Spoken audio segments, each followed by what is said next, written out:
Please welcome T.J. Stiles.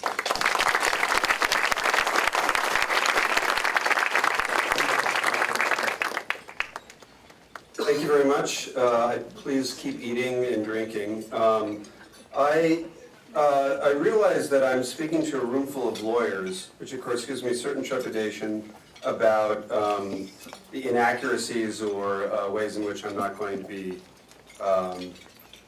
precise in a legal sense about some of the issues with copyright and creation. I'm here to give the perspective of a creator, of somebody who's in intellectual property market in the copyright field, trying to make a living by creating and selling my work. And I want to start off by talking about three people that I've written about, to give you an idea of how the whole idea of copyright actually works in practice. Jesse James was someone who was always regarded as America's Robin Hood. There's an actual story from him late in life when he was America's most famous train robber in 1882, I believe.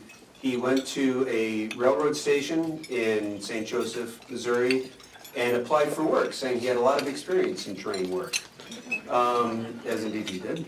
I undertook that book to show that actually the reason why he was famous, to tell his story, but also I found that the reason he was famous during his lifetime and why people cared about him was not that he was an anti-railroad Robin Hood, but that he had been a member of a slave-owning family in Missouri before the Civil War, had been a Confederate guerrilla in a war that was so savage within the Civil War that 1/3 of the population was missing at one point in the state of Missouri during the Civil War.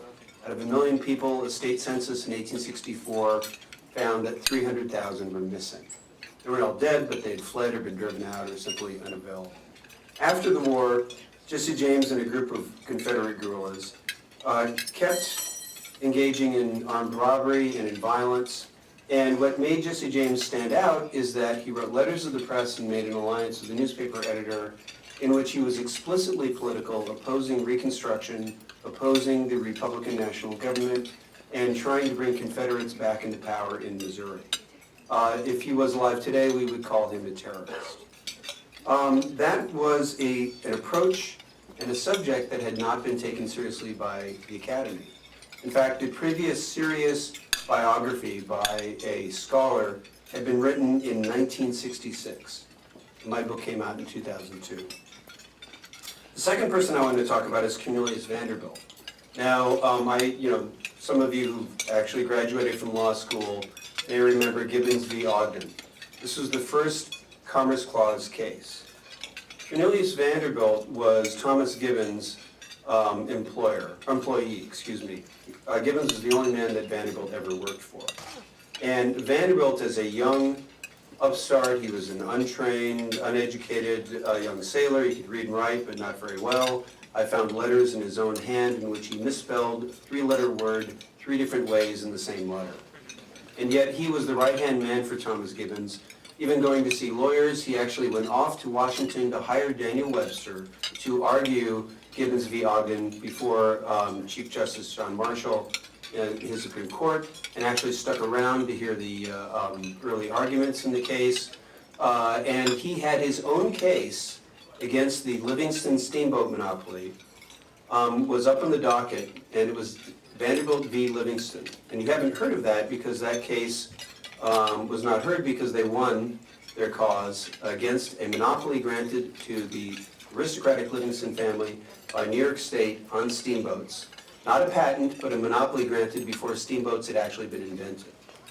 And Vanderbilt went on from that experience, legal experience, business experience, technological experience, to become one of the great innovators in terms of competition, in terms of building transportation, in terms of developing a competitive culture that helped to undo the, historians call it the culture of deference, a world in which people like Livingston, who was from a great aristocratic landed family, would be given pieces of the economy to develop a mercantilist outlook. Vanderbilt was someone who, as he became a great capitalist in the 1850s, when he established steamship lines to California and to Europe, he was actually the first person to be compared to a robber baron. Why? not because he was a manipulator of markets and a monopolist, but rather because he was a competitor. Because under the language of the time, under the political theory of the time, that Vanderbilt as a competitor was upsetting and damaging a corporation that had been chartered to carry out the federal project of establishing steamship connection to California a solid 15 years before the Transcontinental Railroad was built. And by competing against it, he was hurting the public good. In other words, Vanderbilt was compared to the robber barons on the Rhine in medieval Germany because he was exacting a toll by being too competitive. And the editor of the New York Times said that the mercantile community has to look the curse of competition in the face. And then Vanderbilt went on to become, of course, a great railroad tycoon, one of the most important capitalists and business figures in world history. And by helping to create giant corporations of the kind we know today, we see that the political landscape changed, the argument over him changed, so that the debate over regulation and free enterprise that we have today actually came about during his lifetime, from an earlier context in which it was completely different. Now, this seems to me to be a rather important story. An important figure whose life touches on and illuminates many of the things we've been talking about today. Many of the companies you work for, many of the cases that you've dealt with, everything that defines our lives comes out of Vanderbilt's life to one degree or another. There had only been one serious biography of Vanderbilt before I wrote mine, which was published in 2009. It was published in 1942. So the Academy, which I greatly respect, I'll talk about that in a moment, the university system, the academic scholars who study these things, had not thought it necessary to devote a book to Cornelius Vanderbilt, and I did in 2009. The last person I want to talk about is rather the opposite. That's George Armstrong Custer. The opposite in the sense of there have been an enormous number of books about Custer. When I was working on that book, I gave a talk at the Huntington Library, and I went out to eat with the fellows, the distinguished historians who were working at the Huntington. This was Marty Sandweiss, David Blight, and Sean Wilentz. These are three of the greatest American historians working today. And I mentioned that I was working on Custer, and they got this look on their faces like, oh, good God, what the hell are you doing? That is the most overwritten about topic I can imagine. Well, what happened is that I took this well-known subject, and as I put it, I didn't disrespect the previous work. Rather, I wanted to change the camera angle. And I didn't write about Custer's death. I wrote about what it meant to be a high-profile figure going through a period that largely created the modern United States. And that here was someone who was volatile, who was a celebrity, and was also notorious long before his death because people read into his life, and because he engaged in the world in such a way that all of the great issues of the day, the way in which America was changing, were played out in his own life. So he was, as a Civil War general, he helped to destroy slavery, he helped to defeat the South. He went west, of course, afterwards, and he engaged in the great conflicts that involved defeating Native Americans, destroying their sovereignty.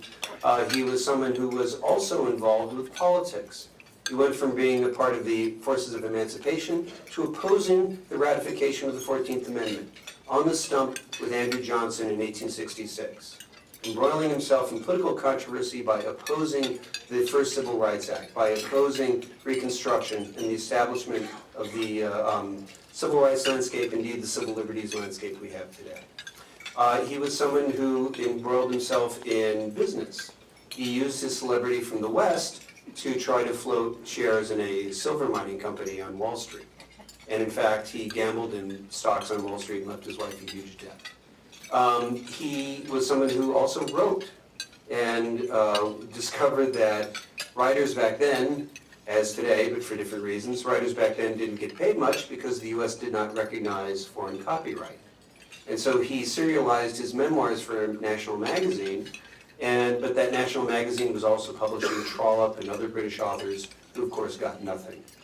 And though Custer did get paid, we see in his life that Americans could read British authors for free, but meanwhile Melville was working in the Custom House. So this is a life that was played out on the stage of the making of modernity. even before his high-profile death. It was an angle that nobody had taken before. And I was very fortunate to receive my second Pulitzer Prize for that book, despite all of the work that had been done.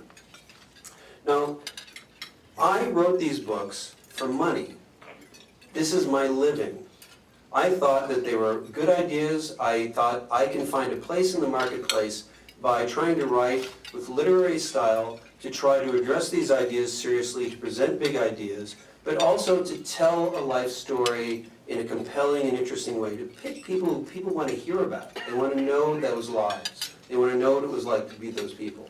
Now, the university system, of course, develops disciplines for professionals. University historians, who I greatly respect, in fact, I'm on the executive board of the Organization of American Historians. And I was asked to stand and be elected for that position, which I think is a great sign of the Academy being very interested in engaging in non-university writers like myself. But the two economies are different. That someone like me who's working in the commercial economy, I'm trying to expand my audience, and that means expanding book sales. I am trying to spread my ideas. The structure of the publishing industry is structured in a certain way so that trade books, meaning general interest books, are marketed to bookstores and, of course, to Amazon and Barnes & Noble online as well. They receive, the industry standard is a 50% discount off the list price, and then they can mark it down or not. It's up to them. Academic books, if they go to a bookstore, they get maybe a 20% discount. So academic books don't actually get distributed. And why? Because they're written for a professional audience. If you are an academic, you're engaged in the process of developing your discipline, which means you're engaged in a closed professional discussion. So things that you're probably not familiar with as lawyers, jargon, shorthand discussions, engaging with questions of intense professional but not broad general interest. These are things that professionals have to do with each other. And so academic books are about developing that discipline. And the reward from the book for the author is not money from book sales. It's from the prestige you get from your colleagues. If they like the book, they think it argues something important or the research is important, then that advances your career. You get prestige, you get tenure, you get a better job in the university, you get a named chair. It's a good system for developing the discipline. And as I'll discuss in a minute, one of the problems is that when you're an academic, that's the economy you're in, that's the one you know, and that you don't approach with the same experience the questions of copyright and intellectual property as you do when you're in the commercial market, when you're engaged in something else. So, you know, one of my colleagues who does something that I do, and does it very well, and some may well argue much better, Stacy Schiff. She wrote a book recently, it's not a biography, but a history of the Salem witch trials called The Witches, did very well. And she shows us where nonfiction writing, research-intensive nonfiction writing, of a kind that bears a resemblance to academic histories, is something else. It is not just scholarship, it is also art. And this is something I wrote about in last weekend's Washington Post, last Sunday's Washington Post, and an essay and biography, and Ron Chernow's new book on Grant. And Stacy Schiff writes early in her book, The Witches, I'm going to quote from it. In isolated settlements, in smoky, firelit homes, New Englanders, and of course this is in the 1600s, when the Salem witch trials took place, New Englanders lived very much in the dark, where one listens more acutely, feels more passionately, and imagines most vividly, where the sacred and the occult thrive. The 17th century sky was crow black, pitch black, Bible black. So black that it could be difficult at night to keep to the path. So black that a line of trees might freely migrate to another location. Now I want to point out this is actually not literally true. If any of you have been in a place without light pollution, you know that when there's no street lights and no artificial lights, that unless there's cloud cover, a cloudless night is actually brilliant. Even when there's no moon, the matte, luminous matte of the Milky Way shines down. When there is a full moon, you can read almost by the light of a full moon when there's no light pollution. But that's not her point. She is evoking a spiritual universe that these people lived in a way that a flat airless description that is strictly factual would not evoke. So this is a work of scholarship, it is a work of nonfiction, it is providing information, but it is doing more than that. It is art. And what happens is when people write for a broad audience, when they're incentivized to write, they don't always produce art. Actually, probably often they don't, more often they don't. But this is the sort of thing we get when we are engaged in a broad discussion with the culture, when we're trying to sell books, when we're trying to reach more people, rather than more fully penetrate a closed market that is not about commercial sales, but rather is about a closed professional discussion, as in the academy. And again, these are two spheres that both exist for good reason. One is sustained by copyright, the other serves a different purpose, even though it's affected by copyright. Now, this whole question of the author, and again, in my case, I'm talking about books. The experiences of my brothers and sisters in music and in other creative fields is different, in many cases worse, despite all the troubles we found. But it comes down to this question of money. How do you make a living? I work for myself. And so that means that every question about copyright comes down to not, oversensitive questions about control, authorial control. It's really about, can I keep writing the next book? And this is a very real thing for me. In 2015, the Authors Guild, of which I'm a council member, surveyed its members and found that income for full-time authors was down 30% from 2009, from $25,000 a year to $17,500. Freelance journalism income was down from $1 to $4 a word to 25 cents to $1.50 a word. And when people write online only, it was 20 to 25 cents at best. I should note that when I've written articles, I've never been paid a dollar a word. I've never achieved that level. It doesn't matter how many Pulitzers I have stacked up. Meanwhile, while we're struggling with these constraints on income, I'm paying my own health insurance. I am saving for retirement on my own. There is no matching contribution to any retirement fund. And I'm paying self-employment tax. My income varies wildly. It will go up and down, especially since I rely on business partners, in my case, publishers. My income can go up to a level where I don't have to pay I don't get a subsidy from the ACA for my health insurance, and then the next year, my taxes will be mostly self-employment taxes. I don't actually pay federal income tax, swinging wildly up and down, which makes it extremely difficult, because often the taxes for the previous year when things were good come due the following year when things are bad, and you have to be very careful about that. So this is very difficult, and small income streams matter. And this comes down to a question of rights, which are often in dispute, in which people say, well, this doesn't really matter very much, this isn't that important. So I want to take a look very briefly in my own context of how three challenges over recent years to copyright and to income from copyrighted creative works have been challenged, and how that would affect me directly. So one challenge is, as we've seen, Robert Darnton, a historian from, I believe he's at Princeton, has argued in the New York Review of Books that, the public good is served by books being, after a few years, when they're not really making much money in the marketplace, they should be available in a national digital library. Well, who's going to define that if we're going to change the law or have the courts carve out an exception for the public good? My first book, Jesse James, came out in 2002. It's 15 years ago. And the bulk of sales comes within the first few months after the book comes out, especially the first couple of months. So this is years past. They don't even have it for sale over here, even though it's in print. It's okay. You can buy it online. You'll find that BarnesandNoble.com matches Amazon's terms and prices. So, came out in 2002, Jesse James, Last Trouble of the Civil War. Well, I checked my most recent royalty statements. It's still earning me about $2,400 a year. Now, again, I'm not going to make any lawyer jokes, but for me, what does that mean? Well, that's a mortgage payment. Yeah, that is several months, as 2 months of health insurance payments that I have right now with my family for. I mean, that $2,400 is incredibly important to me. That's a lot of car payments for me.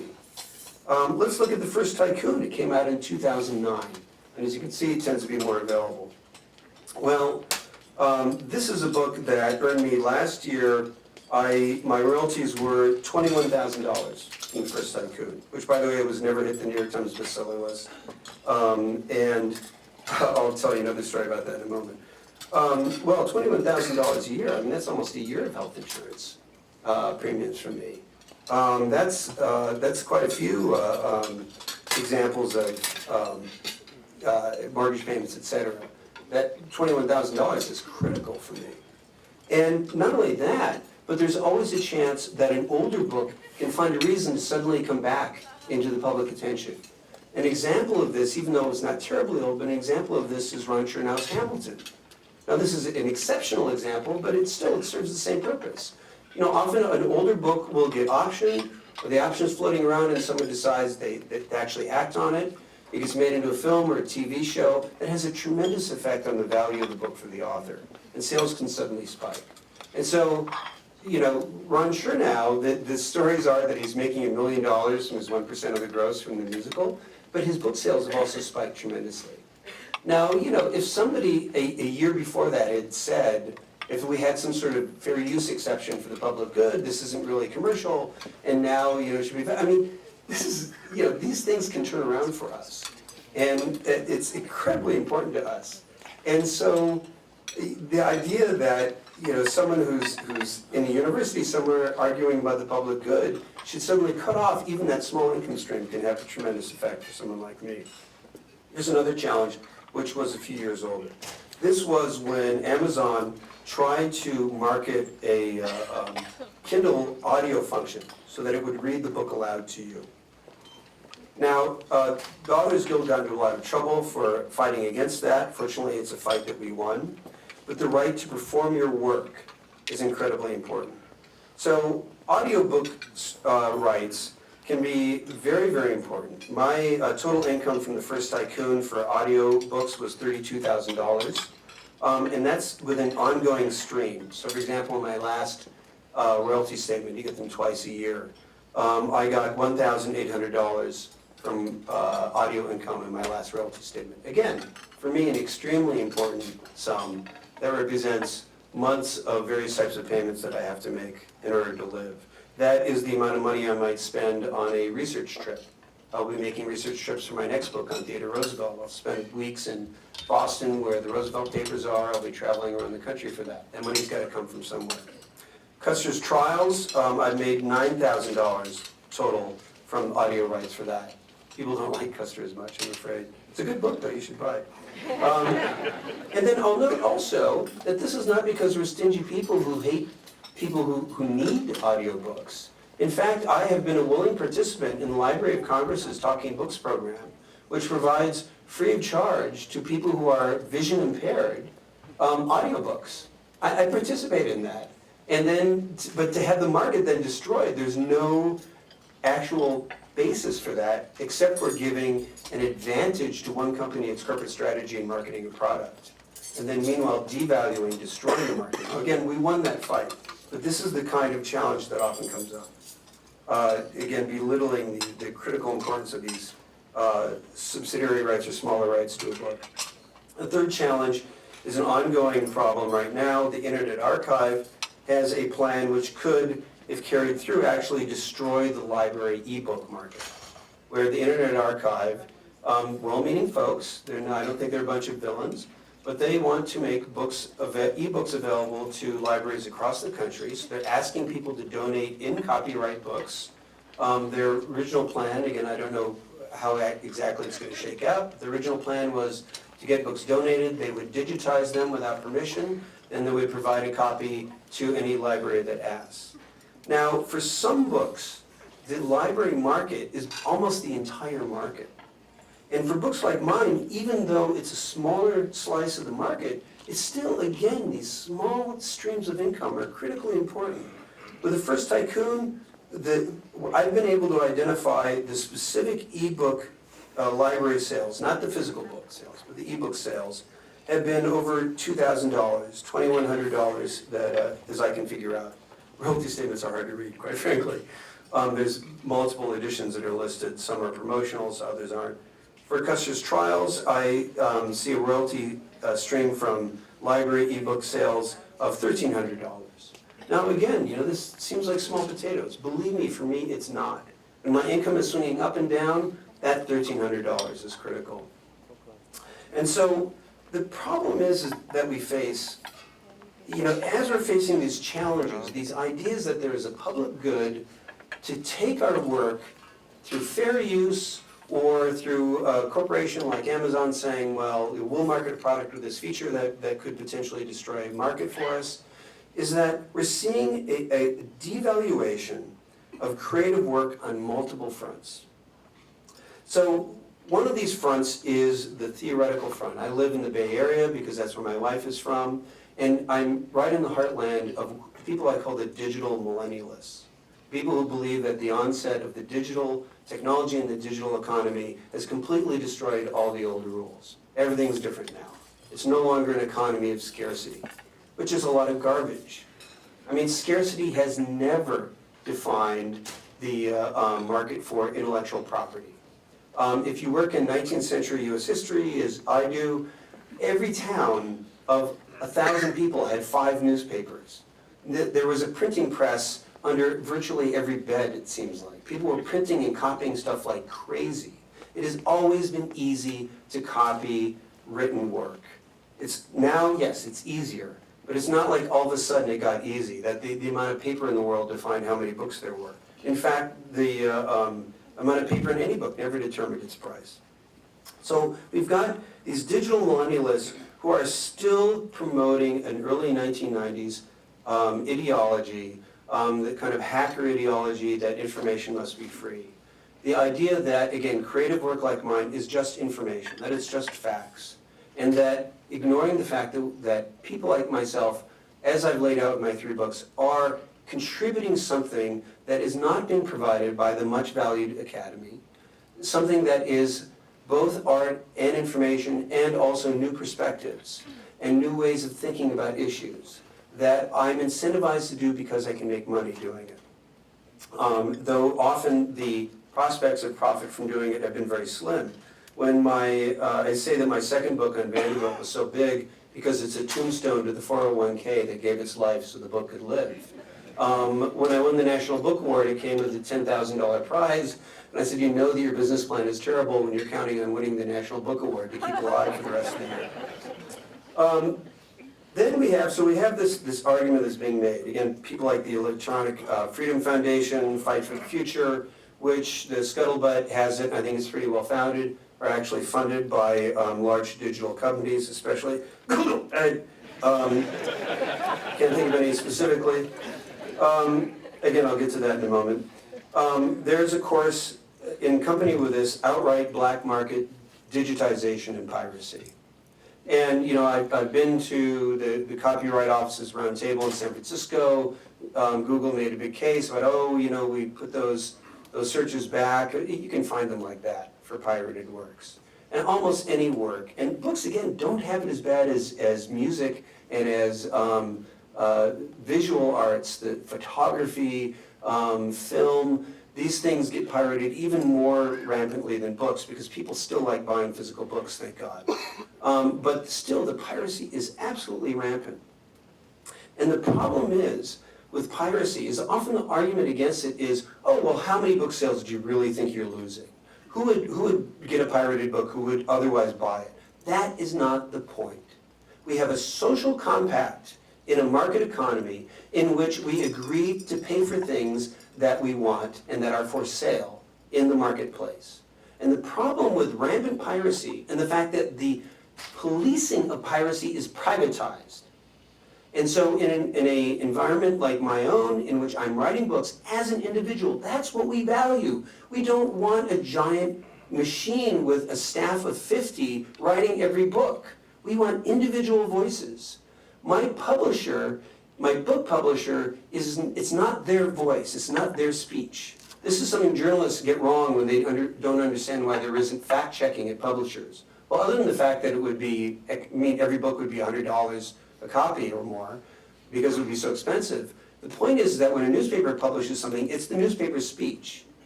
But when I publish something, it's not Alfred A. Knopf's speech.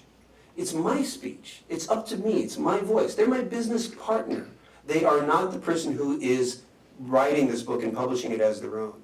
And so we want that. But that means that then it's left up to me to then police the entire digital world for pirated copies of my book. That is insane. We don't make every shopkeeper track down every shoplifter and arrest them and then write up the case for getting them prosecuted, etc. Now, in terms of how you reform that, I leave that to you. But still, this is an insane system.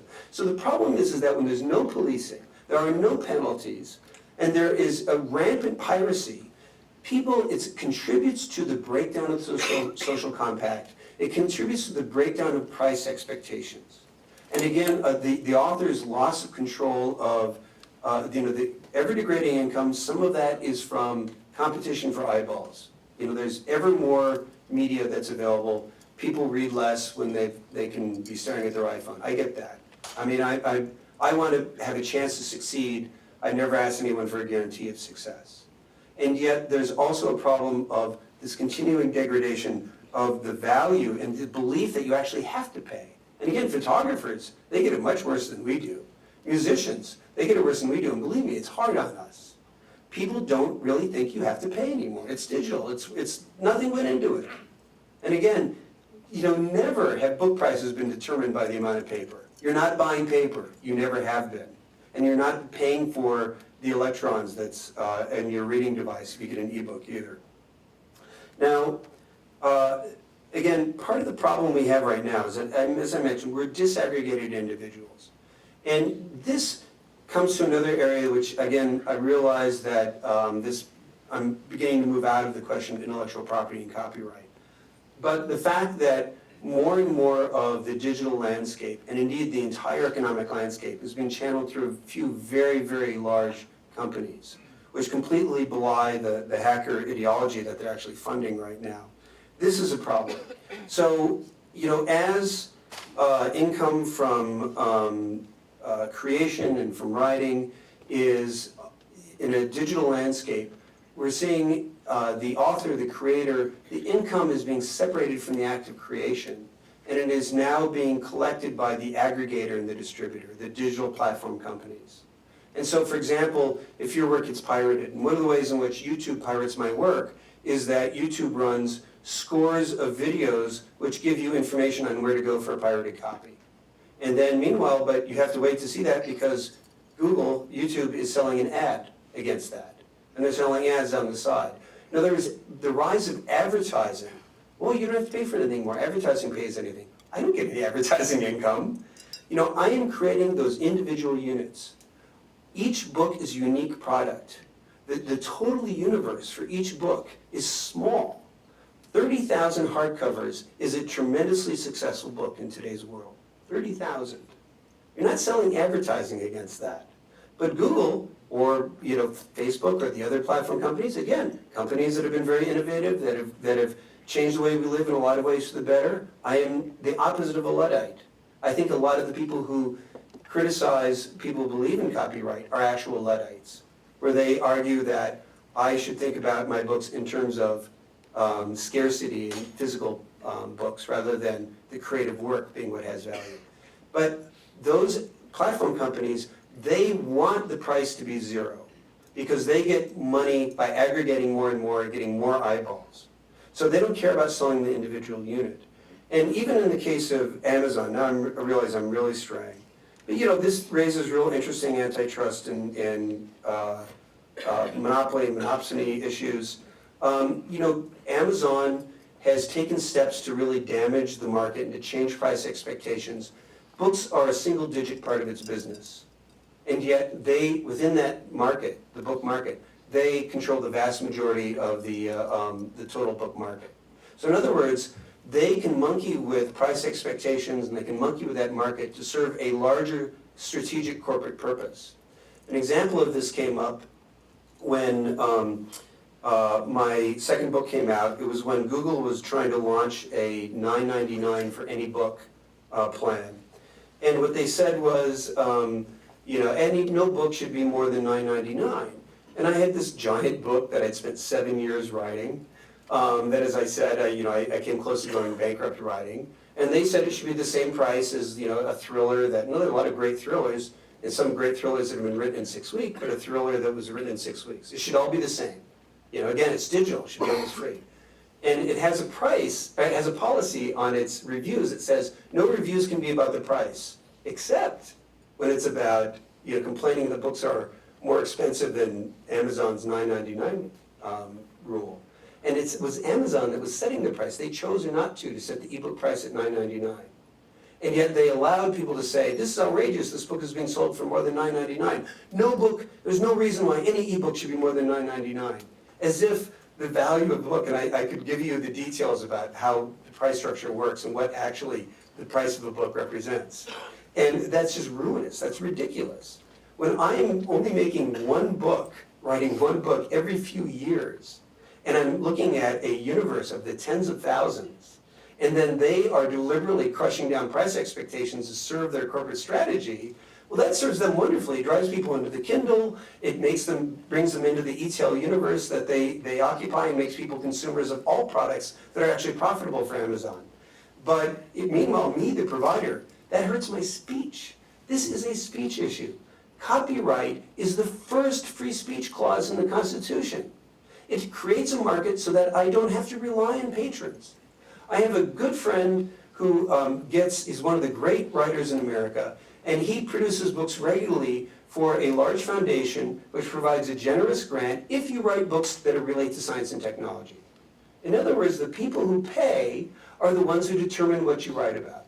And the promise of someone doing my kind of writing is that by getting together a large enough audience out of a total universe of readers, that, I'm not guaranteed an audience. If I can write well enough about a subject that's of broad enough interest, then I can write any damn book I want to.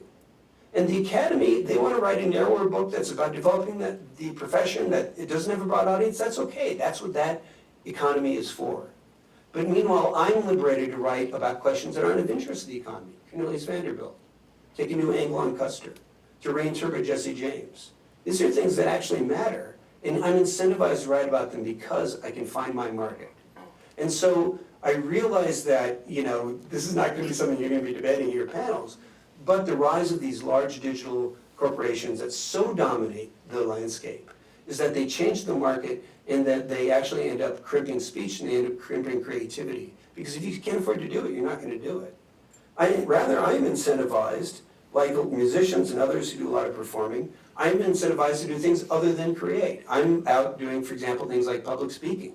It's just horrible. And every time if I get a grant, I'm grateful. Believe me, I'm not down on grants. If I get a chance to speak, I actually enjoy it. Not every author gets a chance to do it. And it's still time that's spent doing something other than writing and creating. When musicians perform, I love it when they perform. Everybody loves a live performance. But when the only way to keep it alive is to be on the road constantly. That means they're not in the studio, they're not writing songs. Songwriters, they can't go out and perform, or they've got to turn to it. So the way in which the value of creative work, its actual value, has been destroyed on multiple fronts is a real crisis for us. And it has created real problems. I've spent a lot of time struggling when I could have been creating, had the things been structured a little bit differently. Now, I just want to conclude by talking a little bit, just briefly, about the constant pressures that we feel because, again, we are disaggregated individuals. And that the way in which the landscape is structured so that, ideas about policing violation of copyright, so that the public discussion is being dominated by people who aren't actually engaged in the act of creation, such as Google and these other foundations that have been attacking our idea of copyright. Well-meaning groups like libraries and professors who are not engaged in the commercial book market. They're well-meaning people. They believe in the public good. Believe me, if I didn't have to make a living, I'd love it if everybody could read my book for free. I would love nothing better. I'm not out to screw the public. Rather, I think it's absolutely essential for our culture, for our knowledge, for just the sheer pleasure of living, to maintain these individual voices, but it's, again, our very individuality, our very disaggregation, which provides our cultural value, which also is the limiting factor on the economic, the financial value we get out of our work. And so, some of you will be going back to your practices, some of you going back to universities. I want you to remember that, this discussion has to be thought of in terms of the next work. Where is the next work coming from? Who is paying for it? How are we structuring things so that there are real financial rewards from this work? There's a new book out by Ta-Nehisi Coates in which it's a collection of essays that he's written and published, but he adds new commentary that he's added in. And the Washington Post actually had a good comment about this. And they quote something that he said. I haven't picked up the book myself yet, but I saw in the review, they quote something he said, "I don't know how to talk about the last 8 years of my life without talking about money." And when authors talk about money, we often feel that we're made to feel like we're money grubbing, we're greedy, etc. When people don't realize the existential stress of trying to keep things going when you're jumping from one rock to the next. People don't realize the importance of business partners.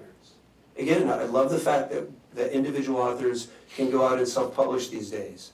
Then they discover that whether they like it or not, their business partner is Amazon. Business partners in the creative community who we keep the copyright. We license the rights to them to publish the work. But they provide value. And they're often derided as, these money-grubbing, corporate giants, as if the largest corporations aren't the ones I've been talking about earlier, that are putting nothing into creation. My publisher is one of the best in the business, so I'm lucky. But even the worst publisher provides services that every author would be providing themselves. So when people make authors feel like they're being money-grubbing and petty because they worry about money, they don't know what it's like. When people attack publishers or movie studios or other companies that are business partners with the individual creative vision, they don't understand the logistical realities and the financial realities of developing work and bringing it before the public. Yes, everybody has great examples of your business partners are terrible. Bad publishers, a bad job done here or there. But the answer is not to get rid of them all and leave us all alone on the financial landscape and the digital landscape. Rather, we have to remember that these things exist and that we exist for a purpose. And damn it, we have to make a living. And ultimately, for me, that is what copyright is all about. Thank you very much.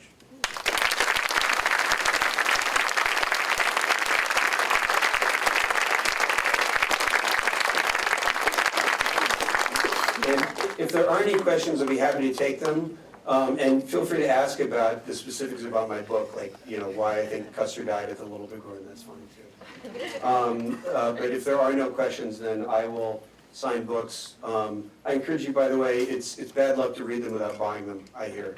So, yes. So I'm not really optimistic, but first, thanks for this tremendous presentation and for being diligent to stick with it. I did music when I was younger, and I couldn't do it after 12 years, so I apologize for staying in and continuing that. I'm not optimistic about this. Is there any chance that as big content and platform companies start doing their own? Sure. Okay. Sorry about that. So again, thank you for this presentation. It's fantastic, and for sticking with doing what you're doing all these years. I know it's very hard to do that existential kind of rock jumping. My question is that, and I'm not optimistic about it, but as the big platform companies start getting into content production themselves, is there any chance that they might start understanding the value better? Well, this is a difficult question because the idea is, they're fighting for market share. They're trying, when they have corporate strategies that go beyond valuing that individual sale, right? So when you're dealing with small universes like mine, of total sales, that means being able to maintain the unit price is extremely important. when Amazon set its $9.99 price, which then launched the publishers into being investigated for antitrust, that was not a market-determined price. That was a price determined by corporate strategy. It was the opposite of a free market. They had near, not total, but extremely overwhelming control over the digital market, and they manipulated price expectations, they manipulated that market using their power. They didn't find out what, like publishers do. Well, if we set the price here, how many are going to sell? Maybe if we can move the price point down a little bit, we'll sell enough so that we're going to start making more money, but then this is kind of a, inflexible demand, and so we're going to set the price a little higher because we're going to print fewer units. All that kind of calculation had nothing to do with Amazon's choice. And so, this is true with streaming, for example. That there's more competition in streaming, but, the individual musicians have no power in negotiating how much they're getting out of that streaming. So, as with publishers and Amazon, again, these companies have, because they're not deriving most of their income, they're not in the content business. Content is a little slice of a much larger business. Then that means they can and do monkey around with that market for reasons that have nothing to do with that market, that have to do with their corporate strategy. And so that's my concern. Now, you can take a company like, Netflix, they're actually creating things, et cetera, that might help. But, Amazon, no matter how much content Amazon creates, they're going to still make more money from selling couches and shoes or whatever else you buy, the chairs you're on and your napkins. People buy everything from Amazon. And so creative work is always going to be this much of the market. And they've shown consistently that for their own purposes, they will monkey with that. Now, again, it's not like I think Amazon is just this monster. They're an incredibly creative and competitive company. They've really innovated a lot.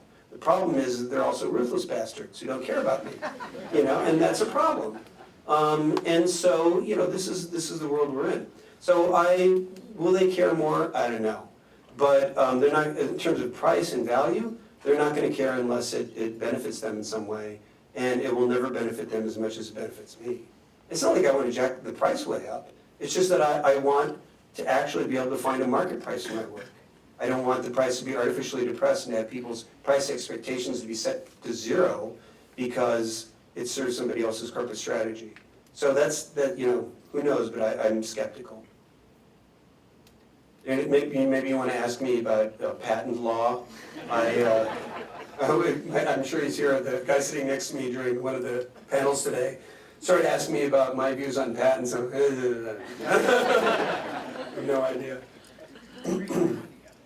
Yeah, exactly. Well, again, this is an important issue. That there's a lot of different interests at stake, and it's very interesting to me because I wrote a book about somebody who helped to create financial markets in America, Cornelius Vanderbilt. I mean, my sort of understanding of the historical background and the role of markets has been enhanced. I'm sort of myself, I'm kind of a moderate Democrat, but I see copyright, and you may see this as being true for other areas of intellectual property. It's not a partisan issue. It's a market which promotes free speech by being a market, but it's also a market that only exists because government creates it, right? So on multiple fronts, it serves the interests and the values that we share, and that we have a particular emphasis on multiple viewpoints. And so, I'm not anti-corporation, but when one company can manipulate a market in such a way that it destroys my incentive to work, that's a problem. And when consumer expectations are reshaped by things that have nothing to do with the actual functioning of that market, but through, other activity in the economy, the digital companies wanting to get people to do everything via sharing because then they're on their platforms and then they're viewing advertising.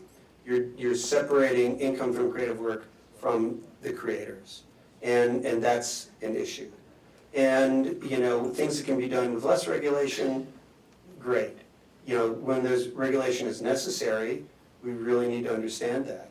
And I understand the difficulties. People will find ways to exploit things, and I worry about, again, that we're not just talking about the way the law works and about, decisions and rulings being handed down. We're talking about, again, the social compact, cultural expectations that make this thing work. One example of how that the law and social expectations interact comes again from my Vanderbilt book, where in the 1840s, when the stock market was very small, they would trade on Wall Street, they would trade every stock and every bond one at a time. They would record the trades on a big board, and then they would have lunch, and then they go through the whole list again. So it was a small market. And yet, Daniel Drew, who Vanderbilt was friends with but didn't trust, so he put a son-in-law in Drew's office. The son-in-law sued Daniel Drew because he'd taken over one of the early railroads in America with the explicit purpose of engaging in insider trading. That was the business plan. Now, he wasn't sued, though, because he was engaged in insider trading. He hadn't divided the profits fairly. And so the court was being asked to divide the profits more fairly from insider trading. And the first credit bureau in America, the Mercantile Agency, which reported on businessmen for businessmen, and one of its reports on Drew, a little later, he was a bigwig in the Erie Railroad, one of the 4 big railroads at the time in America. And they said, well, he mainly trades in Erie stock, he's inside, and so he knows what's going on, he should be considered good for his debts. That being an insider trader made him a good credit list. So, this was the expectations and the culture of that time. And the law, of course, allowed this sort of thing to happen at the time, but, culture and law go together. And what we've seen is, for example, in the Google case, is that Google has the money to go out and just do like Uber was doing recently, and just bust up all the laws, and then it changes the culture. And then the courts, judges are a part of our culture. They are living and working in the same world we are. And so by the time the Google case worked its way through the courts, something that would have been just considered outrageous violation of copyright, to take books and just make new copies of them, and to create a library, and then later the Hathi Trust started distributing those works in copyright works, which are available for sale as ebooks, to distribute them to libraries without any permission. I mean, this is just crazy. And the court said, oh, yeah, that's a good idea. Yeah, I mean, I'm exaggerating. But, the courts would never have ruled the way they did, in my opinion, on Google and on the Hathi Trust, those cases which the Authors Guild was involved in. The outcomes were shaped by the fact that Google had the deep pockets to be able to go in and just violate the law and change the culture. And then when it works its way through the courts, you know what, the judges think differently than they did if it had gone to trial immediately. And so that's the problem we face. I can't do that. I write my book, and if I'm lucky, 30,000 people read it. 32,000 if their relatives get it. Probably a lot of those people will buy the book and don't read it. I'm not changing the culture. I try, but I'm not changing the culture the way that a company like Google or Facebook can. They can literally afford to violate the law because enforcing the law is up to people like me. That's crazy. The Authors Guild is not rolling in dough. We will take donations. We're really eager for donations. I am not kidding. I am not kidding. Well, we spend a lot of money in litigation. We don't have that money anymore. And so, groups like ours, really, we do the best we can.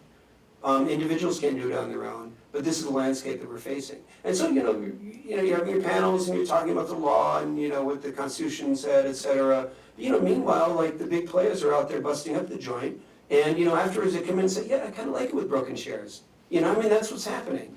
And so, again, I don't think they're all evil and everything they do is wrong, but this is the landscape we're looking at. And then the question becomes, when does copyright stop doing what it's supposed to be doing? Which is incentivizing new work, right? And promoting the creation of new work in ways that we can't imagine and can't predict, that because you can make money doing it, because you can make a living doing it. And I'm very proud of working for myself. I don't want to work for someone else. And I respect the Academy a lot. I have good friends in it. I give talks. I participate. I'm on the OAH board. But that serves a particular interest, and the culture requires more than that, right? We need that, but we need more than that. And so, people like me are still, I'm not writing bestsellers. I'm kind of hanging on by my fingernails. Some years are good. Some years it's like, oh my God, what do I do? And literally. My hair was black last year. But, seriously, this is the issue we're facing. And so, that's the question. We are facing existential issues in a way that we didn't, 10, certainly 20 years ago. Yes, ma'am. First of all, thank you so much for your comments and your contributions to the creative community. I actually work at RELX, which is the parent company of Elsevier, which is a major publisher of academic medical journals. I'm relatively new there. I'm an English major originally before I became a lawyer, so I've read a lot of, I'm grateful for the creative works that I've read. So really, thank you for reminding us of the power of the writing that you do and what you need to survive. So my question is, do you see either in the speeches and things that you do, any beginning of a change of young people starting to appreciate that they should actually be paying for the creative things that they enjoy, or any technology or anything you're hearing about? Is any hopeful comments you can give? Well, that's a good question. In terms of people being willing to pay for content, I am not optimistic. I mean, people's expectations are really, zero. I'm really literally zero. Why should I pay for it? Why should I pay for it is a great question people ask, and it's tough. However, what I do see, I am encouraged by, is that there's just been a lot of recent scholarship where people have really woken up to the power of, the handful of very large digital companies. And again, what's interesting to note, just in talking about, people talking about antitrust issues, historically as well as today, the questions that have given rise to antitrust sentiment, anti-monopoly sentiment, have never been about consumer prices. Cornelius Vanderbilt, he cut prices consistently, and he always made money for his partners. For those of you Godfather 2 fans. But he did, he always made money for his partners, he cut prices, transportation costs just went down.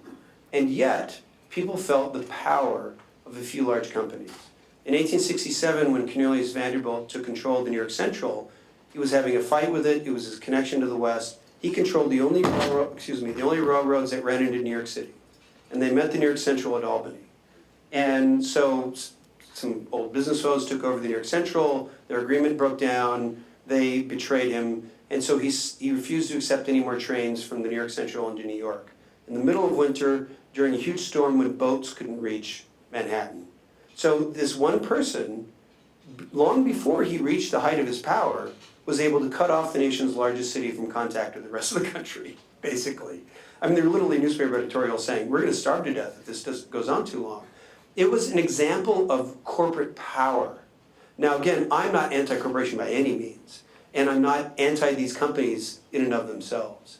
But this question of power, that consumer prices may fall, but and maybe we'll get to a point where they stabilize and authors can make a living.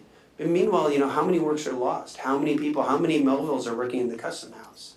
That's the question. So the fact that there's a new interest, again, what happens legally, I don't know. But this resentment of power and this realizing that there's a cost to the new power of a few companies, there's a new criticism that's going on. I just picked up Franklin Foer's new book, World Without Mind, which I think is terrific. It's a polemic and it's a great one. And so there's new debate that's going on that we didn't have a few years ago. And so I'm hopeful of that.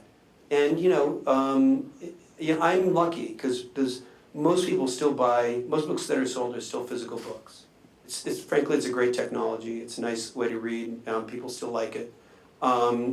Music, photography, a lot of areas, film too, have really been hit hard by piracy and by people just believing they're sharing, and they don't have to pay.